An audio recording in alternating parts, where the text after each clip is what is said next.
So thank you and welcome for joining us today to our third student experience panel.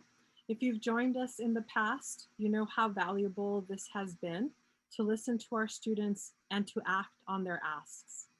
I stand before you with gratitude for our collective time and efforts to understand each other and to continue to lean into the humanity and the compassion it takes for us to serve our students and serve our students well across our county.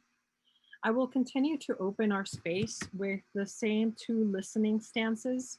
One offered by National Equity Project, which is my experience is not up for debate, and another one by the Indigenous scholar Silko, which is my stories are not for your entertainment. This is really a call to action and an honor of our storytelling roots. I wanted to start off by first examining these terms and ensuring that we understand that these terms and these identifiers are very personal. So we tend to acquiesce or ask what one prefers to be identified as.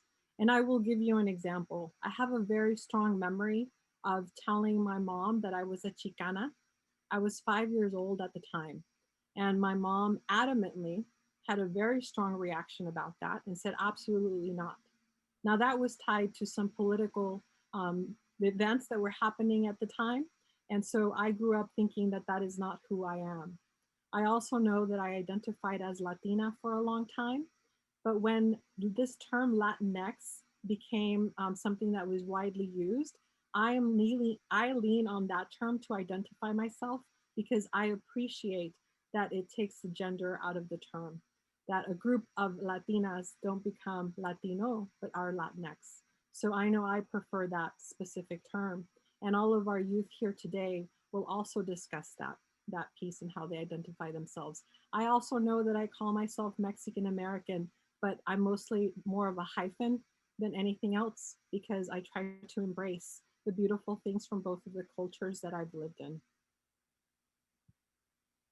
We also want to showcase just how diverse and how vast being Latino, Latinx is. There's 33 countries in Central and South America and North America. And by the way, in Mexico, this is all just one continent of the Americas. It's not even separated. So it's very diverse, very different cultures, very different foods. And I know I have nieces and nephews that are from El Salvador and from Ecuador, which had a different sort of dialect in Spanish. So again, the diversity is very large.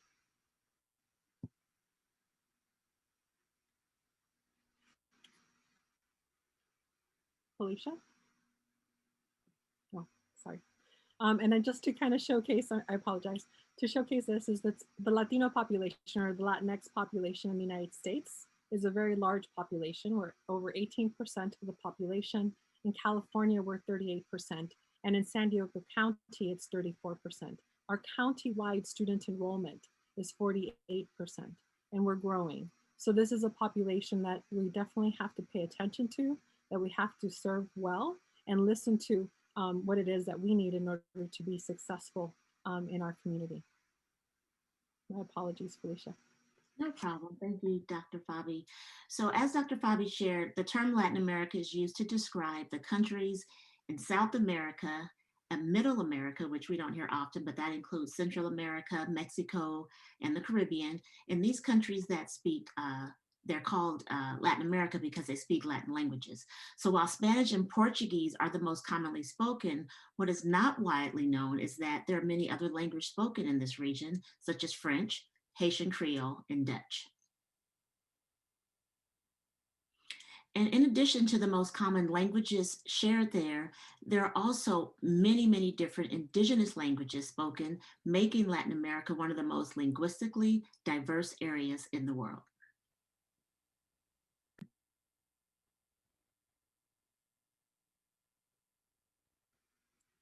So we will begin.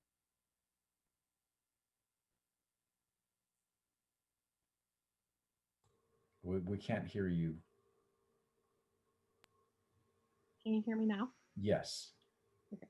We will introduce our moderator, Nayeli, who is a second-year college student, and we're very excited to have her here moderating. She is also from San Diego, so she graduated from our San Diego County schools.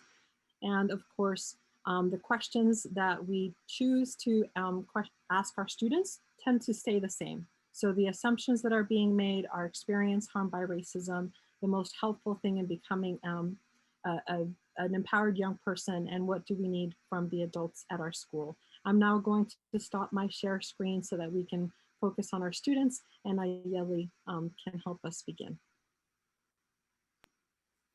Hello, thank you for the introduction. My name is Nayeli, and I identify as a Mexican Puerto Rican, and I am dedicating this conversation to my mom, Julia Martinez, for being an advocate for the Latinx community in San Diego and for the dual language immersion program. So, the first question for our panelists is, who would you like to honor for being here?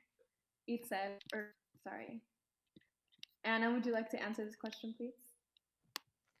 Yes, hello. My name is Anna. I identify as a Latina, and I am dedicating this conversation to my grandparents who worked very, very hard to start their lives in the United States after immigrating from Mexico. Thank you for sharing, Anna. Alex, would you like to answer this question? Hi, hello. Thank you for coming. My name is Alex or Alexandra. I identify as a Latinx and Mexican American woman, and I am dedicating this conversation to my mother and my family who worked hard to work in this country.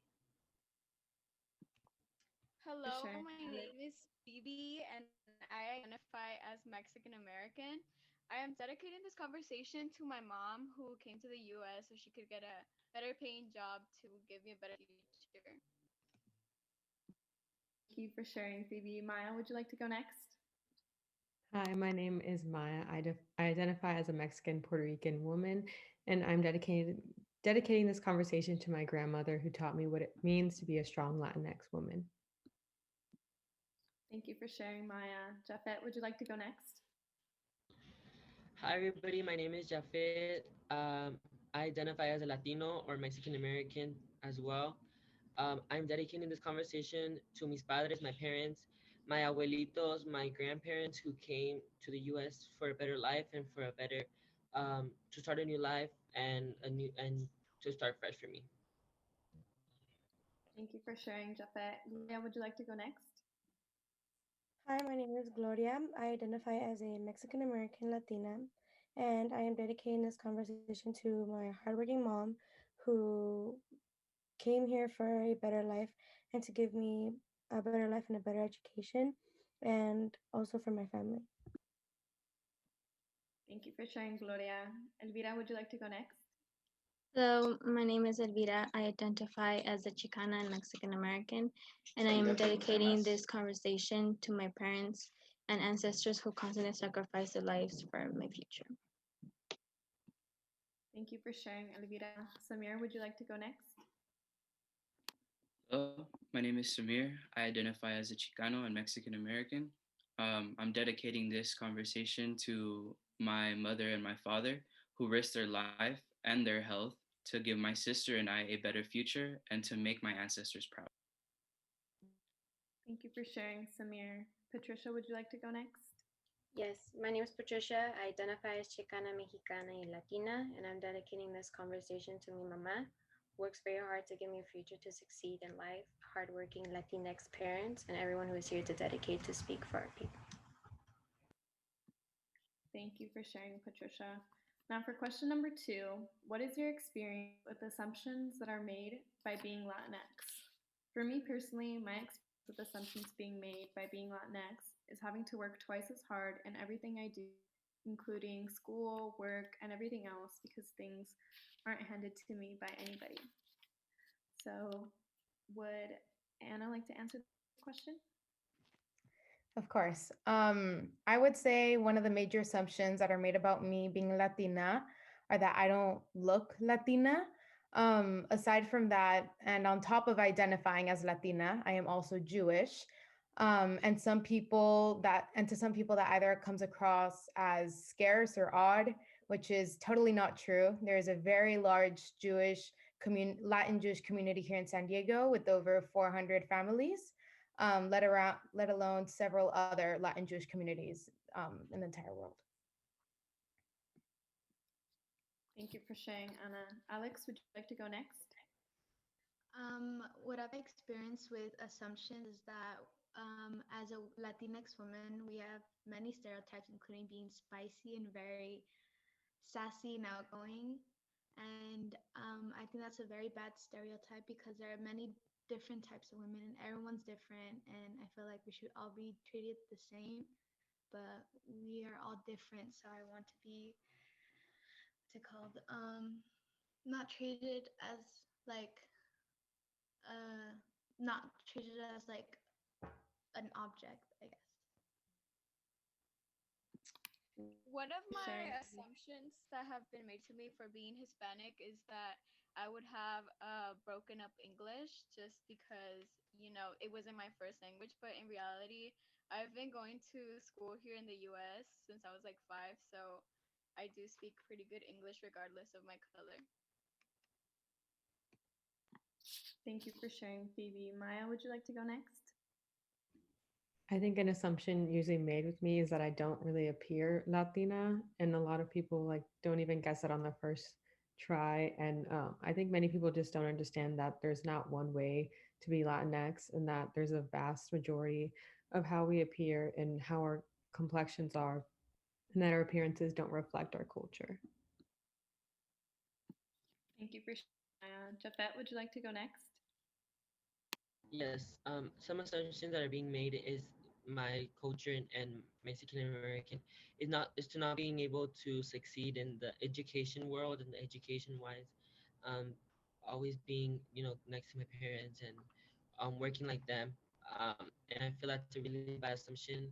I feel like I and everybody's capable of um, anything and everything, whatever they want.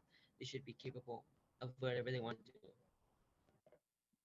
Thank you for sharing, Jafet. Gloria, would you like to go next? An assumption that is made about me is that I don't speak proper English or proper Spanish. It's either one or the other. And another assumption that I get is that I'm not as smart as my fellow peers just because I am Mexican and Latina. Thank you for sharing, Gloria. Samir, would you like to go next? An assumption that I experience in the Latinx community is that our culture does not belong. Always feeling that because we are from different ethnicities, I should not be here. But in reality, it should not matter, where I'm at geographically. It should just matter whether, you know, we respect each other or not. So because of my color, I shouldn't be respected, but because of my actions or something like that is what you should define me as. Thank you for sharing. Patricia, would you like to share? Yes, my experience of assumptions of Latinx is making fun of Latin accents, making jokes about the wall, deportation and ICE, and racial slurs. Thank you for sharing, Patricia. The next question is question 4. What? Oh, sorry. Question. What is your experience with being harmed by racism? So for me, people they sometimes ask, "Where are you from?" And I always respond with "No," and they'll say, "No, like where are you actually from?" And I was actually born and raised in San Diego, but my grandma was born in Michoacan, and I feel like I explain how I am a citizen of the United States based on the way I. So, would Anna like to answer this question?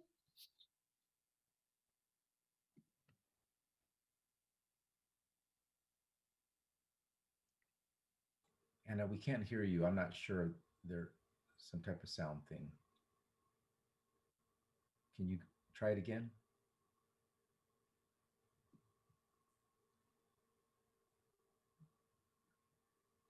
Can we come back to you? Is it okay, Nayeli, if we, thank you. Yeah. Alex, would you like to share? Yeah. Okay. I've haven't experienced racism firsthand, but I've seen it. I was on the bus on my regular bus route, and a woman was sitting in the front, and she was talking in Spanish on the phone, not as loud, so it wasn't dramatically loud. But a white male came up to her and started screaming, This is America, speak English. And I decided to stand up for her because she was a woman of color, as I am as well. And I decided to stand up for her and say that America is a place with so many different cultures and races and ethnicities. And the United States doesn't even have an official language, so she could speak any language she wants and she could be whoever she wants in this country. Nayeli, we were able to fix Anna's problem. Yeah, go ahead, Anne, whenever you're ready. Hi, sorry about that. Can you hear me now? Yes, okay. Um, I my first experience with being harmed by racism would be starting back or going back to my freshman year of high school. I came from a very small private school, and then I went to public high school, so it was a very drastic and big change for me. I would say, like I said, that was the first time I truly experienced harm when it came to racist comments about me being Latina. I remember specifically discussions in my human geography class about ethnicity and identity. And whenever I would say I was Latina, students to my face would reject it and would say I don't look Latina. Words such as whitewashed or fake Latina came up. And I remember my geography teacher just standing in the front of the classroom, not saying anything, while her students, my peers, were mumbling under their breath their own assumptions of me. Not only is this incorrect, but it's hurtful and discriminatory as well. And it has stayed with me since. Thank you for sharing, Anna.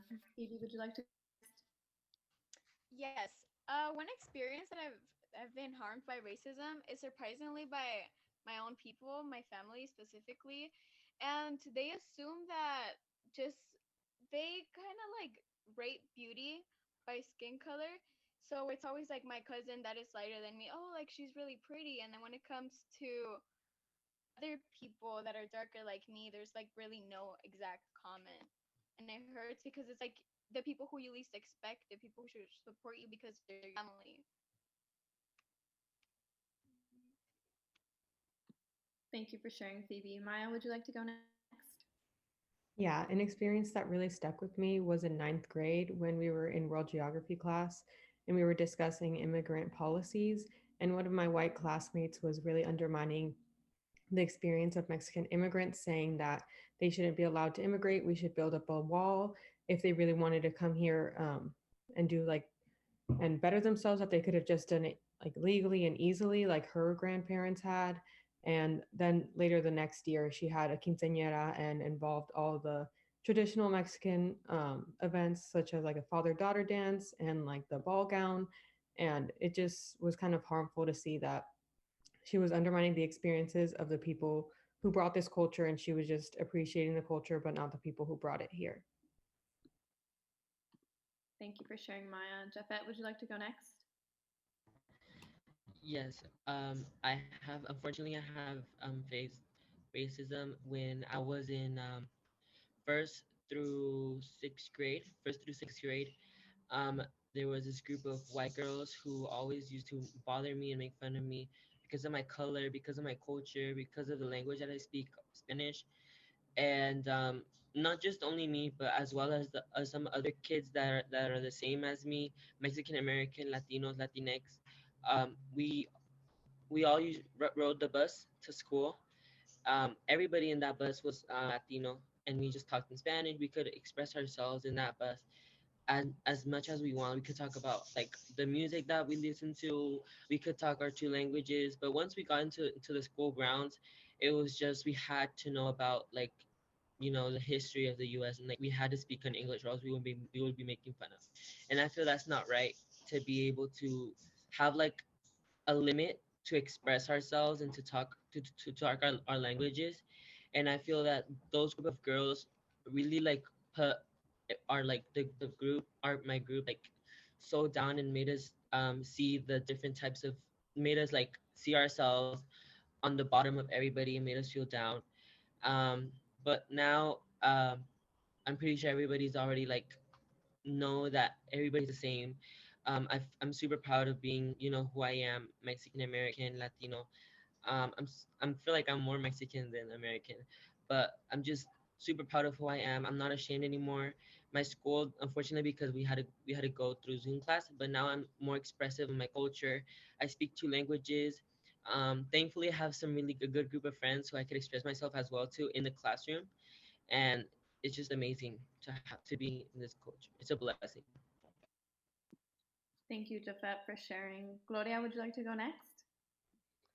Yes, so my experience with being harmed by racism would be that I don't get respected the way that I should be. And also, when me and my cousin were on our way back home in public transportation, a white lady forced me and my cousin to get up, and we like didn't really get that respect that like we deserved, and that kind of stayed with me because I deserve the same respect as anyone else. Just because of my skin color, that shouldn't affect how I'm being treated. Thank you for sharing, Gloria. Go next.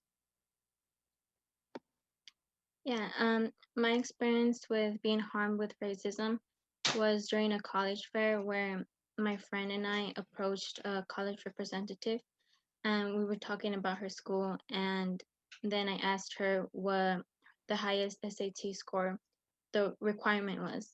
And she responded with the dirty look on her face and said that I couldn't get in because it was too high.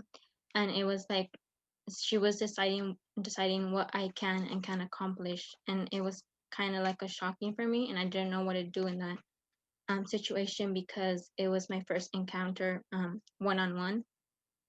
So like that really stuck with me. Thank you for sharing, Elvira. Samir, would you like to go next?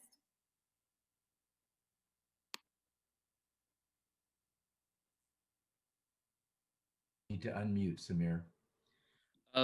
My experience with racism um, was on an eighth grade field trip.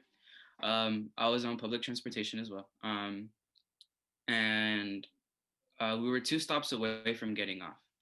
And an elder lady offered her seat to my friend and I because she was getting off soon. Um, and one stop away, an elder Caucasian lady got on the bus and told my friend and I that we had no respect because we didn't offer our seat to the elder lady, although her not knowing that the elder lady had offered her seat to us. Um, so she continued to say that we were disrespectful, that we had no sense of being respectful towards elders and just being hurtful. Up to the point where she told us that the seats that we were sitting in were meant for the elder and the disabled, and that if we didn't know what she was saying, they had signs up and they had them translated in Spanish as well if we didn't understand. And it harmed me because she made the assumption that because of the way that I look, because of the color of my skin, I did not know what she was saying and that I didn't comprehend what was being told to me. Thank you for sharing, Samir. Patricia, would you like to go next? Yes, I was working for a job for a guy that goes to my church, and I needed money to pay for one of my cat's medical bills so I could help my mom. So as I started working for him, he started to question where I was from and asked if my mom was a legal citizen. I clarified with him that my mom is a resident and that we came here legally, and he proceeded to continue to call my mom an illegal alien. And it hurt me because I and my mother, we are like human beings. We are the human race. We don't come from a planet. We don't, just because we look different, just because we speak the same and have different cultures and traditions doesn't make us any different because we are all the human race. And I want it to be understood that people should educate themselves to know the real truth and know that this is the land that we stand on is the Kumeyaay and our land that was stolen from us. Thank you for sharing, Patricia. Moving on to question 4. What or who has been most helpful for you in becoming an empowered young person? For me, it has been the people I surround myself with have been so helpful, me feel empowered They reassure me that I can do anything that I set my mind to. I always feel supported by them with their constant uplifting positivity, and just knowing that I am loved makes me feel really good. Would Anna like to answer this? Yes. Aside from my family and friends who have been with me through thick and thin, no matter what circumstance I have encountered, those who give me racist remarks, dirty looks, or just any discriminatory action towards me, um, those, ironically enough, are the ones that also empower me to continue fighting for what I believe in. I take the anger and frustration I experience after receiving one of those comments, and I put all those emotions into drive for embetterment by standing up for myself and answering back in a positive and respectful manner. It truly motivates me to embrace my culture, my ethnicity, and my identity, and I really try not to let anyone get to me this way. Thank you for sharing, Anna. Alex, would you like to go next? I feel what has helped me become more of an empowered young person is social media. I know social media could be both good and bad, but I felt this past couple months, this past whole year, has been a big help and empower me, including with all the protests and marches that every city, every country has done. I feel like we've made a change, or we tried our hardest to make a change and put our words out and just show that we are strong and that we want to show that we need change in our country and in every country. Thank you for sharing. Phoebe, would you like to go next? Yes. Someone who has helped me become the person that I am today are my friends. They constantly encourage me to do things that are out of my comfort zone. And not only that, like they do it with me too. And that just makes me feel like I'm not alone doing things. And it helps me feel loved. And I'm like, actually, the reason why I'm here is because one of my friends invited me to come to this meeting. And I'm really thankful for them. Thank you for sharing, Phoebe. Maya, would you like to go next? What has been most helpful for me in becoming an empowered young person has been seeing other Latinx leaders just in leadership positions, and specifically in my school club. It's a volunteer club, and it's not even one that's dominated by Latinos, but yet we still had two past Latinx presidents, and it's just really inspiring to see that these women of color can succeed and they can do great wherever they are. Thank you for sharing, Maya. Jafet, would you like to go next? People who inspire me to be the person who I am right now. Um, First of all, it's my parents, my mom, and my mom and my papa, my mom and my dad, who are always so hardworking. And my dad always goes to work at 5 in the morning and comes back late. Late. He's still not here yet, but he wakes up at almost 4 in the morning. He's out the door at 5 in the morning, like sharply. Like he 5 in the morning, he's already out the door, no matter what, rain or shine. He has a toothache, he has a fever, but he's out the door at 5 in the morning, no matter what, no matter if it's Christmas Day. And that's something that I look up to. And it's for him and my mom, as well as my mom too. She always gets up in the morning, help, like I work with her obviously to cook and to clean. I'm like working with her, but she never gets up out of her bed and just say, "Oh, I'm gonna take a break today. I'm not gonna be able to cook. I'm not gonna be able to clean right now."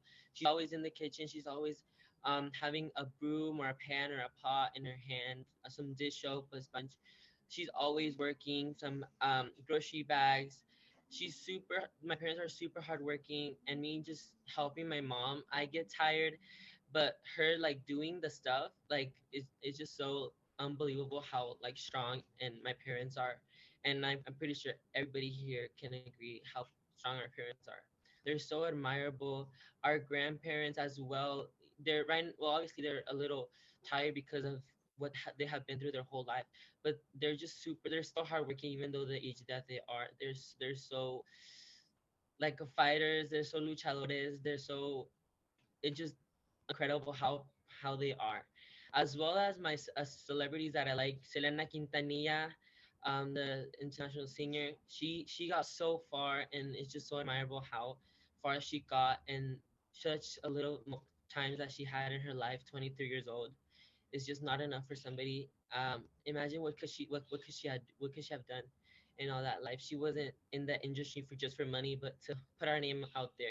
I'm just super proud of her for that. As well as many other celebrities, Shakira, and other more celebrities, but they're just so admirable, and they're just an example for me of what I can be, not just as not like a singer or dancer, but something else, but that we could be successful as Latinos, Latinas, and my friends as well. Sorry, I forgot I mentioned that.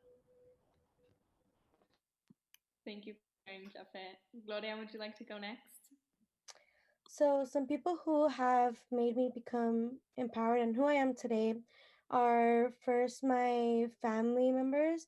They have always showed me to love my culture and love the language that we speak, and as well as my friends. My friends have also been a huge help into who I am today, and also specifically my ninth grade Spanish teacher. When he first came to my school, he brought the idea of Mecha, which is a club. And ever since then, he has helped me realize how much power I have, as well as the club, specifically the club. And my peers in that club have helped me a lot, as well as to, show how much power we have and to speak up, and yeah, how much our voice actually matters. Thank you for sharing, Gloria. Elvira, would you like to go next?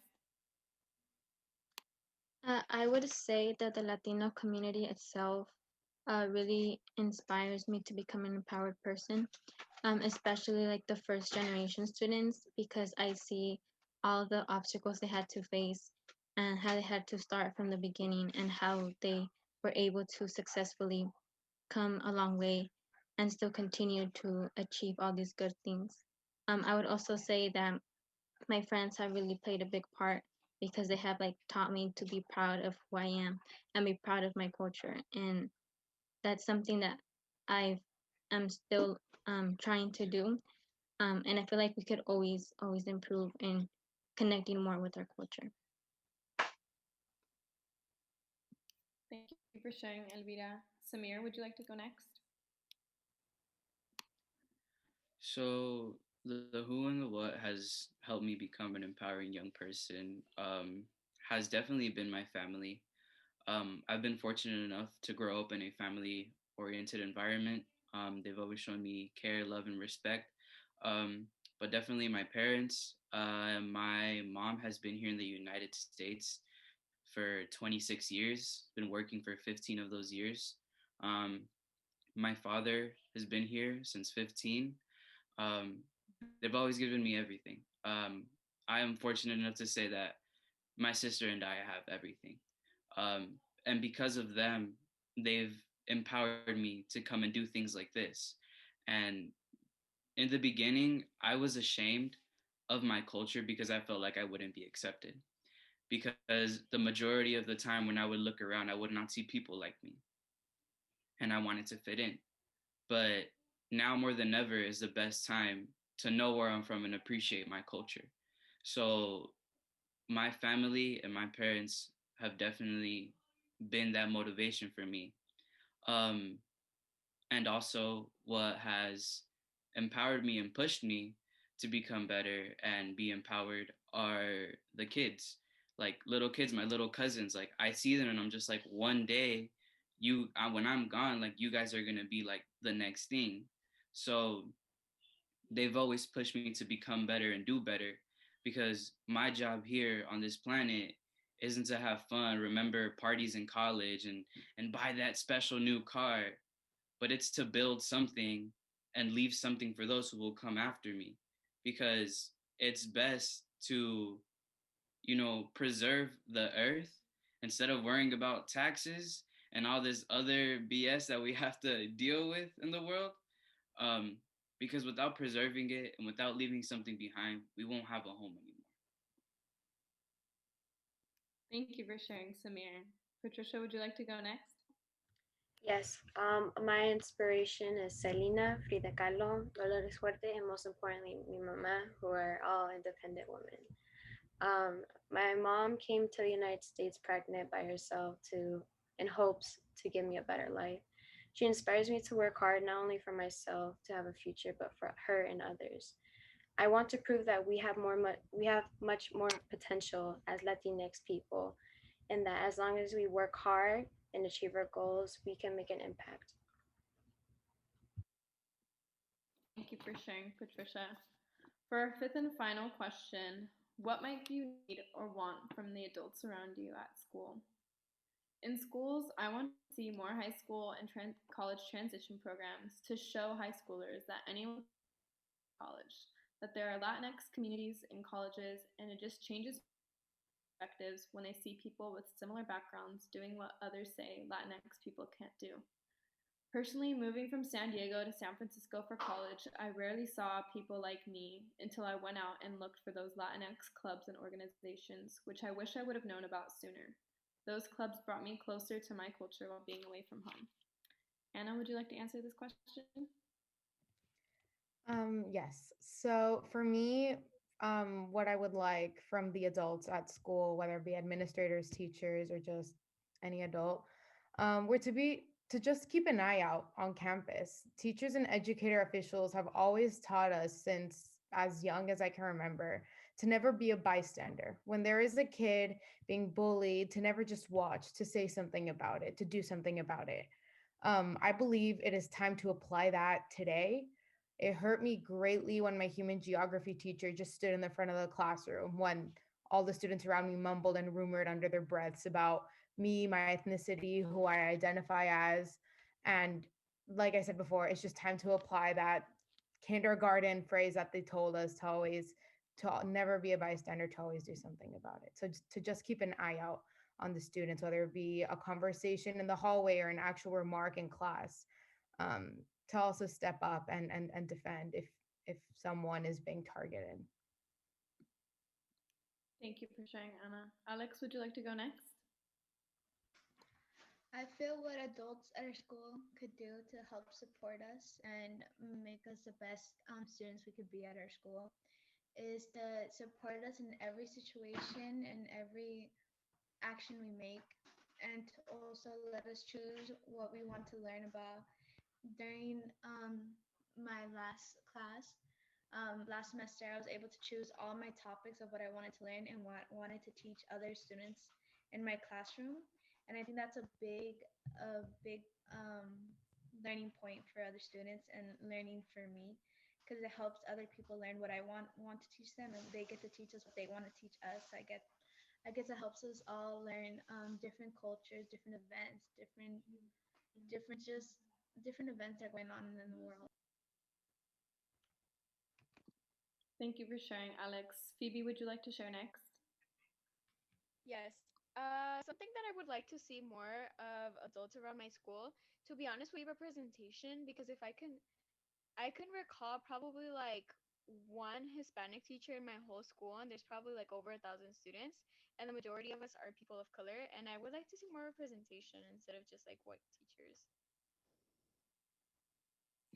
Thank you for sharing, Phoebe. Maya, would you like to share?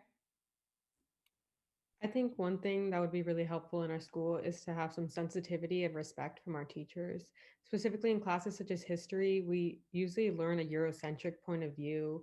We always learn about the white heroes. And while some teachers can't exactly control what are put in the textbooks, they can control how they teach it and how they go about teaching their students on what the truth was.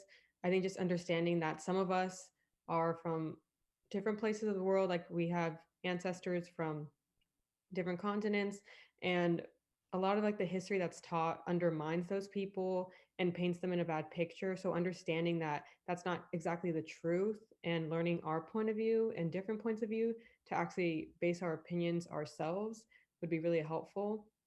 And also just respect to the students, understand that we can do well if you just support us. Don't undermine us. We can succeed if you give us the help and the supplies we need. Thank you for sharing, Maya. Jafet, would you like to go next? Yes, I definitely agree with Phoebe and Maya. With Phoebe, I really hope that like we can have more um, Latino teachers, Mexican American teachers, teachers who I could look up to because I feel that's really helpful. Um, I had a ninth grade Spanish teacher who was a great role model for me, and I admire him in school.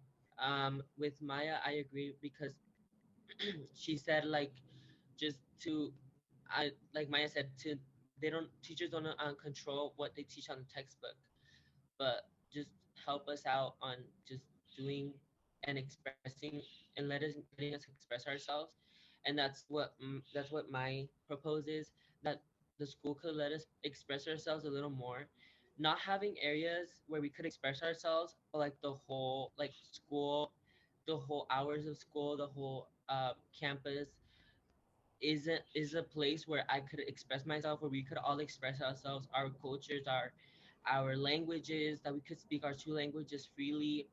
Um, and I feel having more Spanish classes for the younger generation um, is pretty much helpful. I think it would be helpful a lot. Um, I would also just like to say that I would just want to express my culture in this um, my school year, the one that I'm gonna be for like the rest of my life. Um, just play our music when the kids are like doing their work. Don't play just 2010 American hits. Play a little cumbia, a little reggaeton, a little salsa, bachata, all of that. And because there's now the U.S. is not just whites. The U.S. is African Americans, Latinos, Latinas, Asian, um, Russian. It's all of these types of things. It's not just white. It's all different type of things. And I feel like the school has to know that, not just playing, and doing like little projects, like also kind of celebrating Dia de los Muertos, celebrating a little Cinco de Mayo, and just stuff like that. That's what I would appreciate.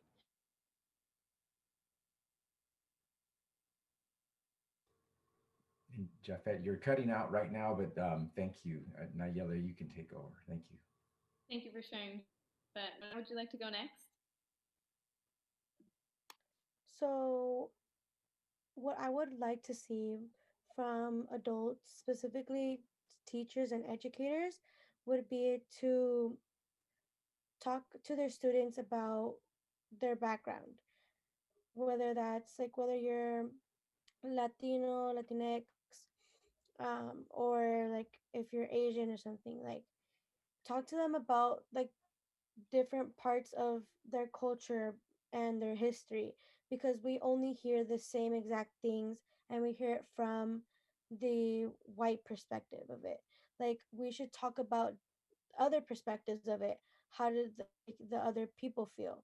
Because it's something that's not really talked about. And also, I think that the teachers should also stick up for their students, like Anna had said, for whenever they see something that's wrong, because sometimes we do stay quiet, but we need to have those role models who will show us, hey, like speak up. Like if I do it, you can do it as well, and you are powerful and you have that.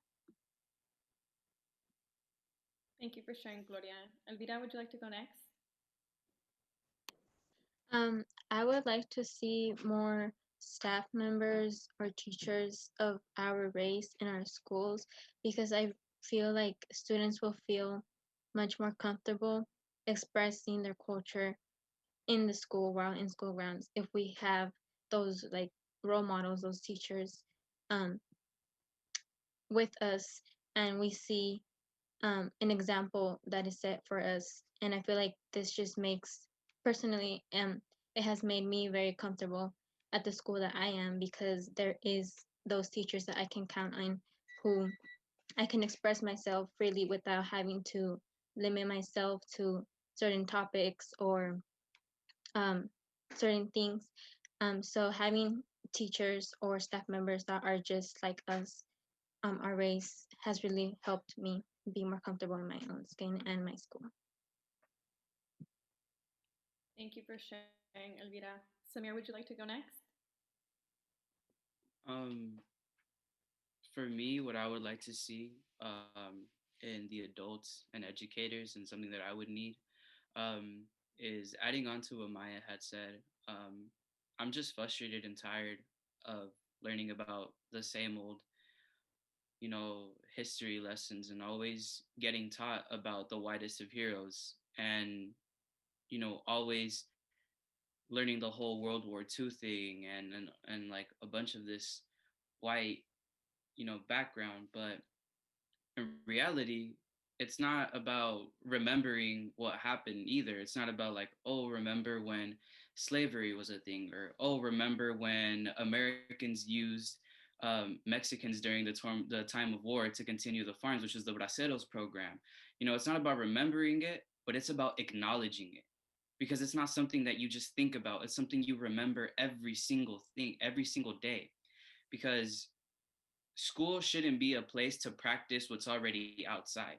Because when we go outside, all we see is English, and all we hear is English, and all we see is whites. School should be a place of more diversity. And fortunately enough, at my school, the way that we roster our students is by different area codes and stuff like that. That's a step. But we're still getting the same lessons in the classroom. We should be more diverse in the classrooms, because while we're limiting ourselves to history and the truth, we're limiting ourselves to brain power and knowledge, and we're becoming dumber than smarter. So, what I would like to see is to learn more about different cultures. For African Americans, slavery is something, but their culture is much more beautiful than that. For Mexicans, we're not just farmers, we're not just immigrants, we're not just janitors. Our culture is much more beautiful than that. And we need to acknowledge that most of America is stolen land to begin with. So let's learn the facts and let's learn the truth, and not continue sugarcoating what shouldn't be. Because although our age might tell you we're kids, our capabilities are nowhere near from that. Thank you, Samir, for sharing. Patricia, would you like to answer this question? Yes, I want to see teachers and staff call out, similar to what Anna said about racist jokes. I've experienced many of them, and I hate to see that teachers don't do anything. And I would just like to see that more, because the more that we allow that, the more we support the idea of letting racist jokes or ideas to continue. And so, for our first step, we need to stop and allow that from happening anymore, because I want to see change. I'm tired of dealing with this. It should be a nice and safe environment for all kids, especially Latinx.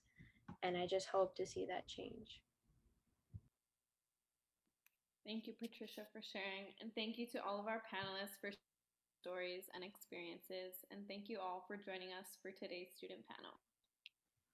We want to say thank you for all of the collaboration. I want to say thank you to our partners over at Student Services, but of course also to all of the beautiful voices that we heard here today, and for the participants in the audience as well. So thank you for joining us this afternoon. I'm really grateful in all of the voices and the stories that we heard, both in the classroom and out in the community. They gave us very clear examples, and I know I have a call to action. We were told that we needed to offer more opportunities for community, to not be bystanders, to make sure we support our students, that there's representation not just in the adults that lead our schools, but also in our curriculum, that we don't undermine the capacity, that we look at students with a strength-based lens. There's a call for more agency and an honor of the culture. So now I know I'm leaving here today knowing that I would like to make sure that we need to give them a kinder, more compassionate society that takes the beautiful capacity that we just saw in the last 40 minutes and ensures that they have a beautiful, bright future here for us. So thank you again for your time, and thank you, students, for sharing your stories with us. We appreciate you. Thank you.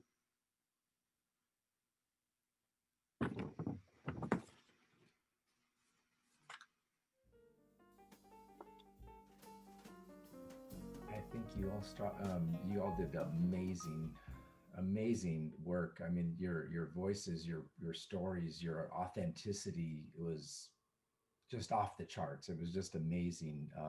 Nayeli, thank you so much for your the moderation, the facilitation that you provided was just like a professional. I mean, how you know, just the way you came in and you know, you worked with us and you kind of saw who was here and you helped us like really feel confident that you were going to be able to get through that, you know, and ask everybody. And the way you did it, the way you acknowledged everybody and you thanked everybody. I mean, honestly, you're like a professional facilitator. I mean, I really look up to you.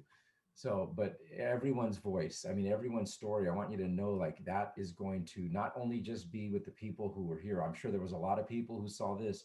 They're going to continue to see it and continue to see it. And I know Dr. Fabi will share with you the link after it's all taped and recorded. You'll be able to share this with family and friends. It's a really beautiful thing that you've done for our community. So thank you. And I know that we're still live, so our audience can hear us. But you had me teary-eyed many times, and just really connecting your experience with the experience I had as a student as well. So I know that you have. I strive to create a more beautiful society for everyone. So I will continue to do that and honor all of your voices. So thank you. I just would like to echo that. You all are amazing. Um, your words were just so profound and so thought provoking. And just thinking about leaving something for, I mean, so giving and generous to think about leaving a land for the younger generation, Samir. I mean, all of you were just brilliant. So thank you so much. So you'll be getting the link, okay? Once we have it, we have to transcribe it to follow all ADA rules. But thank you so much for spending this afternoon and being willing to share your stories. So thank you. Let us know how we can help in your journey, getting into college and finishing off your college and getting a career. Okay. All right. Thank you. I had a question. Yes. All of your guys' information and emails and stuff are on that document that we answered our questions with. Yes. Okay. I also wanted to thank everyone here, like, for sharing as well and listening, and especially to you guys, the educators, for giving us this opportunity to really speak up on on our stories. Um, and like one of the most famous quotes that comes to me is Ice Cube when the whole NWA thing was going on, that our stories and their music was a reflection of their reality. And our stories, like, you guys mentioned, isn't to entertain you, but it's for you to understand and see our perspective and our point of view in our lives. So I want to thank you guys so much for giving us the opportunity and letting us share this, because this is America doesn't have a set ethnicity. It shouldn't be said like, oh, America is for whites. It's much more than that. And the thing that makes us the same is that we're different. So thank you. Thank you. Samir, you gave me a quote. Don't just remember history, but acknowledge it. I wrote that down. All right. That was powerful. Well, good afternoon. You guys are amazing. Yeah. Thank you, everybody. And contact us whenever you need anything. You were here for us. We'll be here for you. Yep. Así estamos. Así estamos. Thank you very much. Thank you very much. Y'all take care and stay safe. Los quiero mucho.